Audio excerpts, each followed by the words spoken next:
Welcome to Basic Brewing Radio for Thursday, September 29th. I'm James Spencer. Here at Basic Brewing Radio, we're all about home brewing, making beer at home. You know, tasting beer is an important skill in home brewing. Whether you're sampling your beer for the first time or evaluating a craft beer you might want to try to clone, the sense of taste plays an important part. Well, there may be more to tasting than you think. This week we have a fascinating interview with Dr. Scott Herness from Ohio State University. Dr. Herness will let us in on the science of tasting and may help to dispel at least a couple of myths associated with tasting. It's an interesting interview. But first, let's take a look into the mailbag. Ted from Cape Cod, Massachusetts, writes in with a simple message this week. Ted says, I think the show's great. Works for me, Ted. I appreciate your writing in. My wife and I visited friends in Boston a few years back, and we picked a really windy day to visit Cape Cod. It was beautiful, but chilly and windy. We did take time to have a great lobster for lunch. A couple of folks wrote in to recommend a mead website this week. Ted from West Covina, California, and Kirk, who didn't let us know where he lives, both sang the praises of gotmead.com. That's GOTMEAD.com. And Ted suggested we try a recipe on the site called Ancient Orange. Not Agent Orange, but Ancient Orange. Ted says the recipe is about as unconventional as they come, and I'll agree. Among the ingredients are honey, of course, an orange, raisins, and bread yeast. You'll have to check it out and see what you think. I plan to give it a shot one day. It makes a gallon, so, what have you got to lose? I'll put a link to Got Mead and a link to the Ancient Orange recipe on basicbrewingradio.com. Be interested to see your feedback on that. Rick from Sacramento wrote in to point out something that needed to be fixed on our website, and I appreciate Rick taking the time to do that. You proofread something about 1,000 times or more, and after a while, you just don't see it anymore. So thanks to Rick for the catch on the site.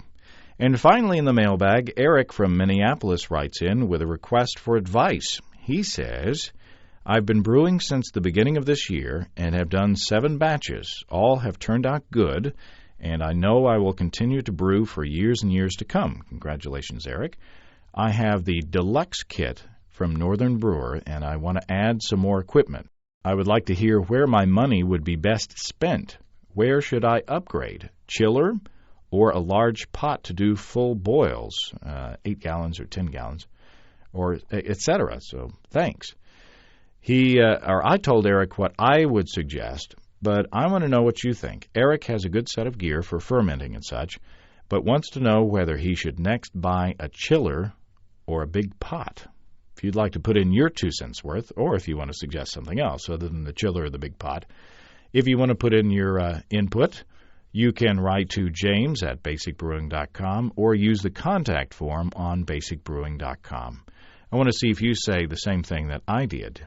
And by the way, if you email me at one of those methods and don't hear back from me within a day or so, email me using the other method just to make sure it works. I want to make sure that all the emails are getting through. So either James at basicbrewing.com or the contact form on basicbrewing.com. And please let us know where you're from.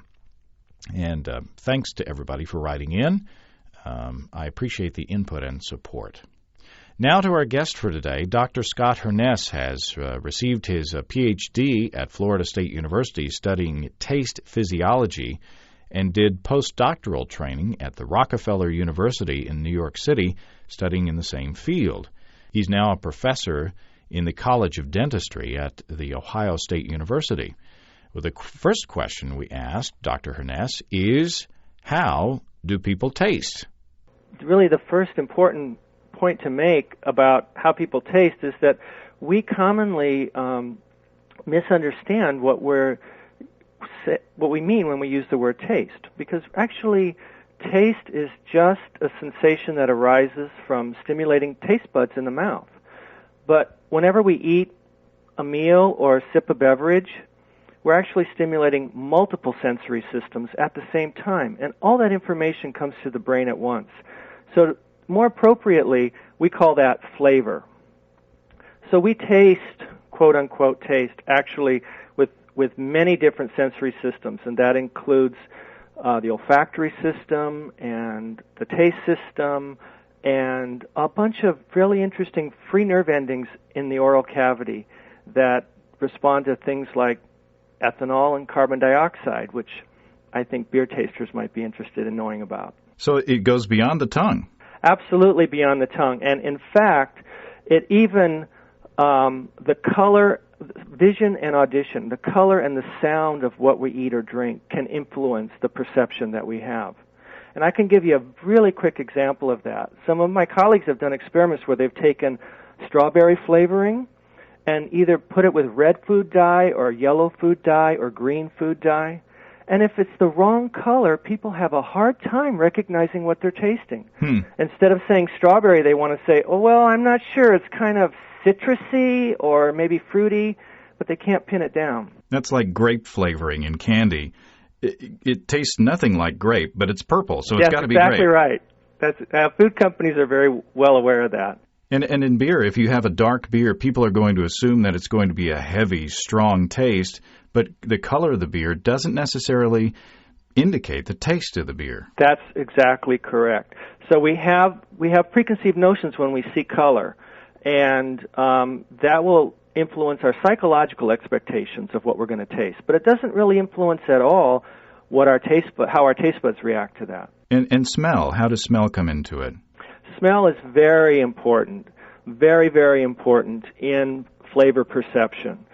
And I can give you a quick example that illustrates that as well. It's commonly thought that when we get a cold, we lose our sense of taste because we sit down to eat a meal and suddenly it's not enjoyable anymore. A whole aspect of our flavor experience is gone. Well, we've done experiments. My colleagues in the field, have done experiments, and we know that actually when you have a cold, there's nothing wrong with your sense of taste. Your sense of taste is absolutely normal. The difference is you have a cold. You have a head full of mucus, and olfactory stimuli can't get to the olfactory receptor neurons. So you've lost your sense of smell. So that's what I mean by that difference between taste and flavor. We use that word taste colloquially to mean what we experience when we sip a beer or have a glass of wine, if I'm allowed to use the W word on this show. Oh, sure. And we get all those experiences at once. Taste is only one component of that. So olfaction plays a big role in how we perceive foods and beverages. So if you have a cold and you are just tasting, isolating what's happening on the tongue, what kinds of tastes are we tasting with just the tongue? Yeah, so just the tongue itself is really a rather primitive sensory system. And unlike olfaction, where we can literally have 1,000 different types of smells, we really only have about 4 basic tastes from the taste system alone: sweet, sour, salty, and bitter. In strategies of tasting beer, then you would probably say that it is important to get the full sensory experience. Absolutely. To drink the beer in a glass where you can see the color of the beer and also get the aroma. And drinking from the bottle, you wouldn't get the whole experience. I would definitely agree with that. If you wanted to enhance your sensory experience of drinking the beer, then you'd want to do that in a way that would maximally stimulate as many of these different types of receptors as possible. And that would include really taking an effort to get the aroma of the beer into your nose, like really sniffing it. Or swirling the beer to kind of release some of those molecules, I guess. Which is, a very common practice of wine tasting, because the oxygen actually reacts with molecules in the wine itself to release esters and aldehydes that are then perceived by the nose. I was having a conversation with someone who is actually a home brewer at a party the other night, and when I said that flavors in good beers, are every bit as complex and interesting as in a good wine. He laughed at me. He thought I was being silly. But, would you agree with that? I would definitely agree with that. I can't see why a beer, the sensory experience of a beer wouldn't be as complex as what one would perceive from wine. In fact, the tongue, the nose, makes no difference if it's beer or wine.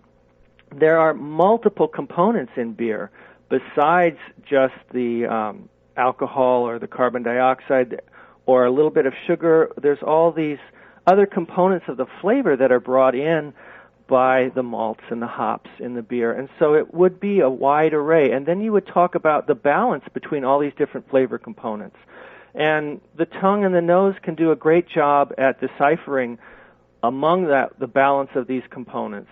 And whether it's from beer or wine is indifferent to those senses. They're just doing their jobs.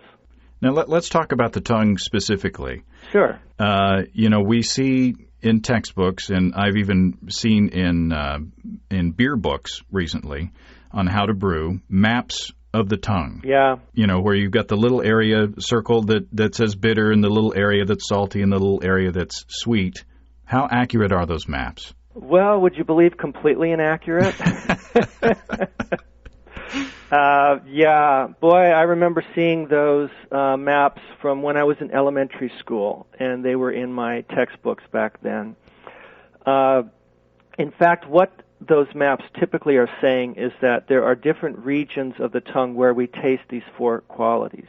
In fact, that is not true. That's absolutely not true. We can taste all four qualities everywhere across the tongue. Sweet, sour, salty, and bitter on the tip, and in the back of the tongue, sweet, sour, salty, and bitter.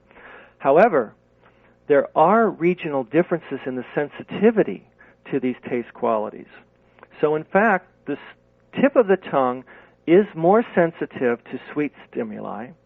The back of the tongue is more sensitive to bitter stimuli, and there is some evidence that the sides of the tongue are more sensitive to sour. So it's not an either or, it's just That's correct. A degree of sensitivity. Yeah. Actually, there's a little story about that. This work was actually done in the 1800s in Germany by a great set of psychophysicists. And when that work was translated into English around the early 1900s, it was mistranslated. So instead of being regional sensitivity, it was translated as being absolute sensitivity. And then it was just perpetuated, textbook after textbook after textbook. And so this is something that my colleagues and I are always fighting, trying to get the truth out there about what those maps really mean. So all because of a bad translation. Yeah. Millions of grade school kids That is true. Oh my goodness. Let's we haven't talked about or we haven't touched greatly on temperature. How does temperature affect tasting? Well, when you're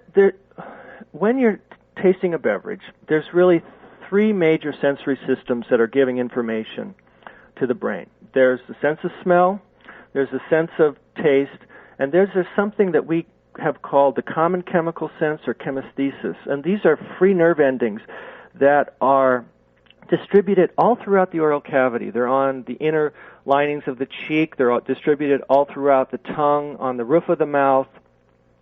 And they're sent to the brain by a different nerve than either the nerves that sense smell or sense taste. And these free nerve endings respond to a number of different stimuli. They respond to temperature. In fact, it seems that there are separate, as we're learning now, there are separate nerve fibers to respond to cold and other nerve fibers that respond to warmth and heat. In addition to responding to temperature, they respond to many different chemicals. There are receptors for pain receptors in the nerve that respond to most of the active ingredients of spices.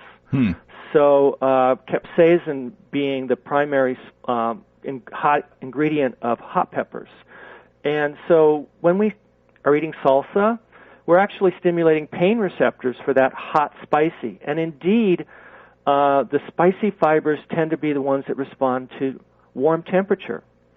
On the other hand, alcohol and carbon dioxide also stimulate these free nerve endings, so we're not getting that taste from the sense of taste. We're getting it from these free nerve endings. And they tend to be enhanced by cooling sensations because they seem to be more often represented by nerve fibers that respond to cold stimuli. So in this way, the alcohol and the carbon dioxide, that might be enhanced by a lower temperature because it's the same set of nerve fibers that are sending that information to the brain. And so you would get a different taste from your beer as it warms up? I'd say you'd get a different balance. Certainly you would taste all those qualities, all those different perceptions at room temperature, but I think you would change the balance of those by altering the temperature of the beer. Yeah, I guess we need to. I need to change my vocabulary or lexicon. I need to say more sensory instead of tasting because, as you said before, it's all together in the smell, in this. Yeah. So we use that word taste colloquially all the time, and the good example for here would be what? Tastes great, less filling. Right? And we all know what we mean by that. But when we want to have a real discussion about how the biology of this system, then we have to start being more precise because it breaks down. The discussion breaks down when we use taste in a generic sense instead of a specific biological sense. I used to work at a food company, and when I first got there, they had taste panels, and over the years they called them sensory panels. Yes, that's right. And they built a specific room for this. Where they had a reverse, the air flowed out from the room, and the sound was isolated, and they can control the color temperature of the lights. Absolutely. I have many colleagues that do that type of work for sensory panel evaluation. And that's because all of these things, as I've mentioned, can influence the perception. Even the color of the food that the light is producing. So you want to control all of that so you can just try to measure one variable. Now, Andy Sparks and I are going to the Great American Beer Festival. And I'm a little envious. Yeah. I haven't asked you. Are you a beer fan? Well, I certainly imbibe. That's true. I'm learning now about beers, yes, and find it quite interesting. Well, hopefully we can push you in the direction of good beers. Yes, suggestions are welcome. Well, there is said to be 1,600 beers to sample at the Great American Beer Festival. Now, is there such a thing as taste fatigue?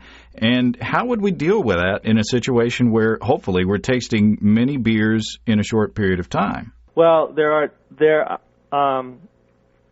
taste fatigue, there's certainly adaptation that's going on. So if you wanted to ask me the question, could tasting beer B after beer A, could that be different than just tasting beer B alone? And the answer would be yes. Can one beer influence the taste of a subsequent different beer? If you don't wait long enough, the answer could definitely be yes, because we have this phenomenon in sensory stimuli, a broad array of sensory stimuli called adaptation. And for humans, in fact, adaptation's rather pronounced.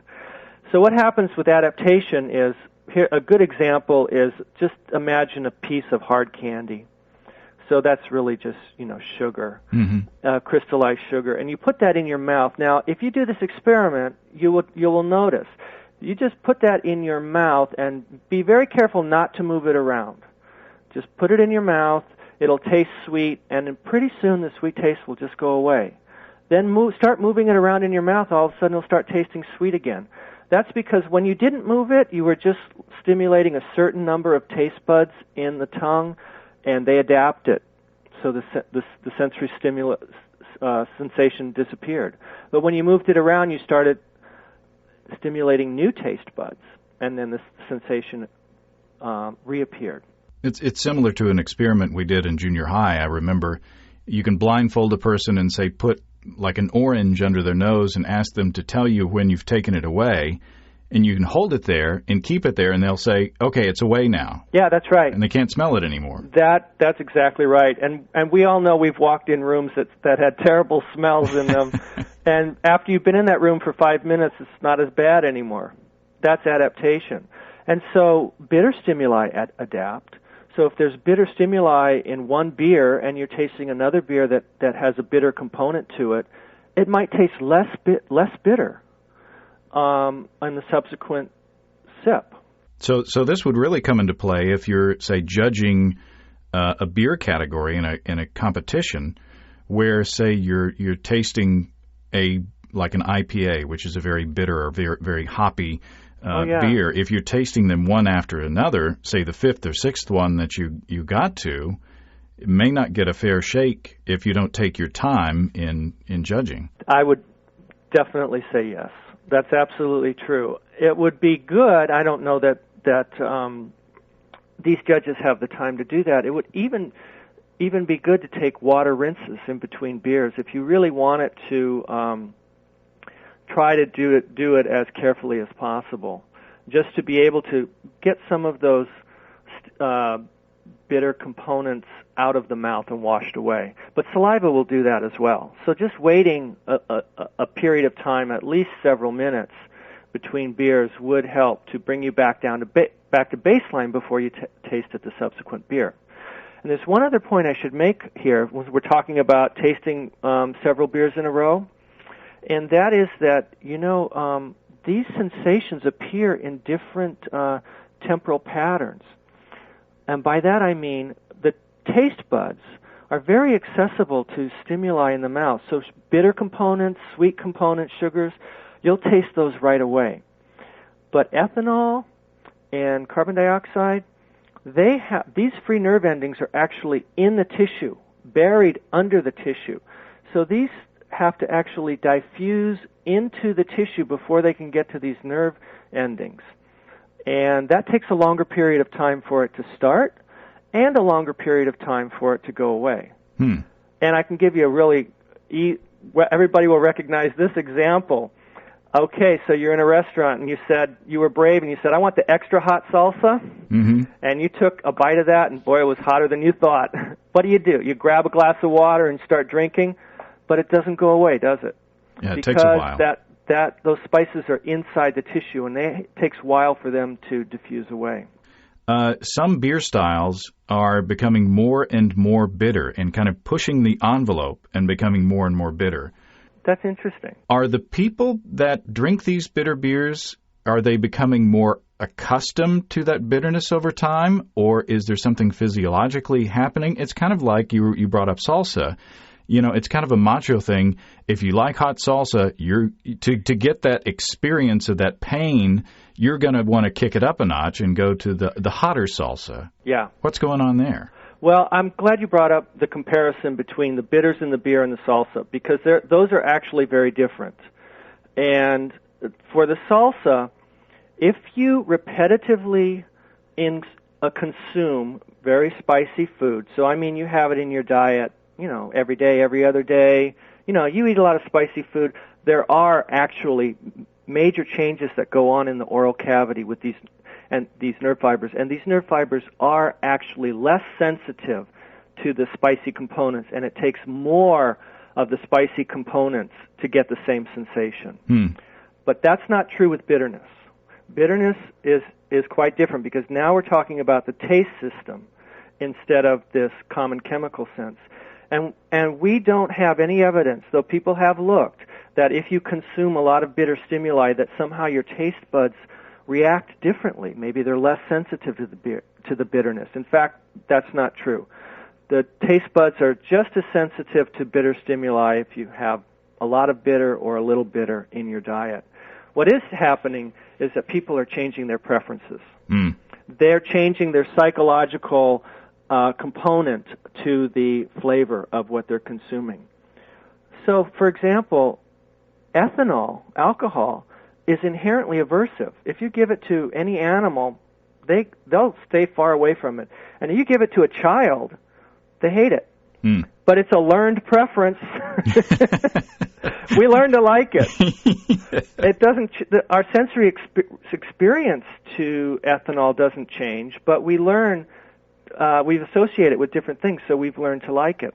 So it's all in the brain. So I would say that a movement towards a more bitter beer is a movement of psychological associations that beer tasters are having that are now considering this to be more preferable. So it's something that we're just getting used to. You're beginning to like it more for whatever particular reason that is. But your tongue is not reacting differently to the bitterness. So there's nothing physiologically happening there. No, it's all in the brain. And I guess it's good news that we're not burning out our taste buds. Oh, no. Irreparably. Oh, no. They'll serve you well for quite a long time. Now, there's one more area that I want to touch on. Sure. And is there a physiological difference between men and women with how they taste things? Women are said to be, and not every woman, I don't want to cast a blanket, but typically, if my wife is an example, and the women that I know, they don't like the bitter beers, even beers that I perceive as not being very bitter at all. Again, we have looked a lot in human sensory experience at different sex differences between men and women, and really we haven't found any innate differences. So when we talk about the taste system, sweet, sour, salty, and bitter, pretty much the same across men and women. There really aren't any differences there. There's some subtle exceptions to that. One is that there are some examples of changes in women's taste. And I'm speaking about the taste buds now. During pregnancy, when progesterones and estrogens get very high. And there's another example that is there are these things, these individuals called super tasters that we're just beginning to learn about. It's a very small proportion of the population, maybe 20% of people fall into what we call super tasters. And super tasters taste everything like we do, but everything's more intense to them. Mid-range concentrations are more intense. Bitter's more intense, sweet's more intense. And super tasters tend to be more female than male. Huh. But that would only account for a very small percentage of the sex differences between men and women. So mostly, I'd say it's, again, learned psychological preferences for what we individually like and choose to say that we dislike. So maybe men have more experience in drinking the bitter beers than women. That could well be. Maybe men, consider it a more macho thing to do, to go after those more bitter beers. But that's all psychological preference. Well, there you go. Well, I appreciate your spending so much time with us. It's been a fascinating conversation. I hope that homebrewers out there in trying to identify what's going on in their own beer and then trying to identify what they like in other beers that they taste will get something out of it. I appreciate your time. Thanks, James. It's been a real pleasure talking with you. We appreciate Scott Herness for taking time to talk to us. One more note to add to the conversation. In talking afterwards, Scott brought up the point that when you swallow, you get another chance to smell your beer as the scents from your beer kind of go back in the back door of your sinuses to reach your nose. So that may explain some of those tastes that we get right after we swallow. Well, next week we hope to have a recap of the Great American Beer Festival, and that should be a lot of fun. Remember, if you have brewing questions, show suggestions, or just want to say hey, write to james@basicbrewing.com or fill out the contact form on basicbrewing.com. And please don't forget to tell us where you're from. And if you're new to home brewing, or if you're interested in getting into it for the first time while you're on our site, you can check out our DVD, Basic Brewing, Introduction to Extract Home Brewing. You can see a listing of the fine folks across the country who sell our DVD, and if there isn't a vendor in your area, you can order it online. Well, that's all until next week. Until then, thanks for listening. I'm James Spencer. Production help for Basic Brewing Radio and our website is provided by Kelly Dotson. Basic Brewing Radio is a production of Active Voicing. We'll talk to you next time. So long.